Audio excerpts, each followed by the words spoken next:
This medical robot actually bleeds and cries. His name is Pediatric Hal. Hi, I'm Pediatric Hal. I can show you how I feel by moving my face and my eyes. Hal is part of a line of medical training robots manufactured by a company called Gomard. Gomard makes human-like robots that simulate childbirth, newborn care, surgery, and trauma wounds. Pediatric Hal is designed to mimic the reactions of a child around 5 years old. During training, doctors, nurses, and first responders all practice various simulations on Hal before treating real patients. He breathes, he cries, he speaks, his head moves back and forth, his eyes move, he has blood pressure, pulse oximetry, glucose measurement. In many situations, medical students practice on standardized patients who are actors faking certain symptoms. But those actors probably don't want to be stuck with a needle over and over again. Instead, students can use Hal to learn how to do more physically invasive procedures like putting in a breathing tube or starting an IV. And because his body is programmable, Hal can show signs of poor health that an actor might not be able to mimic.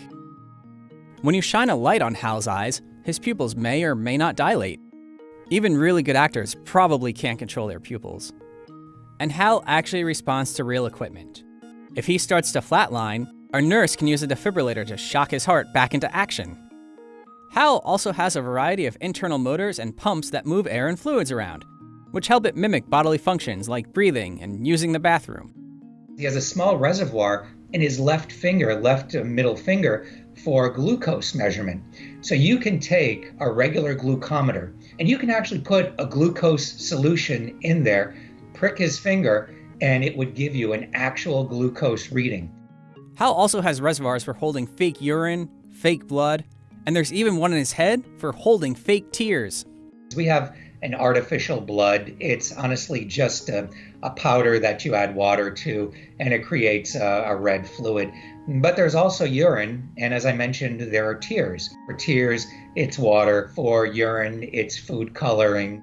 The educator can also modify Hal's responses on the fly. If a training team isn't working fast enough, the teacher can program Hal's software to make his blood pressure go up, or his breathing get faster. Nothing ever goes according to plan in the emergency room or in critical care. So you may have a plan of care for a particular patient, but something changes and it all goes south in a hurry. We can make Hal respond just as a patient would be. So that's becomes so valuable in those learning environments. But Hal doesn't only teach doctors and nurses how to perform medical procedures. It helps students learn how to interpret and appropriately respond to a young patient's behavior. When you look at Hal, you can tell that he's not a real boy, but his facial expressions and simulated emotions still have an effect on the physicians and nurses in training. We have a concept called suspending disbelief. So it's the fact that, okay, I know that it's a mannequin, it's a simulator. They know it's a mannequin and it's made of plastic and electronic parts, but they look beyond that. So we ask them to forgive the fact that it's not a real patient. And once they break through that, they really start making very human connections to the patient in front of them. And it kind of melts away. People don't always communicate verbally, especially young children. And that's why Hal's creators programmed him to have these nonverbal reactions. When he cries real tears. And that's important because, again, that's a way of communicating. At times, Hal's responses are so real that people respond to him like he's a human. Hal was there and he was sitting in his bed and we made him cry.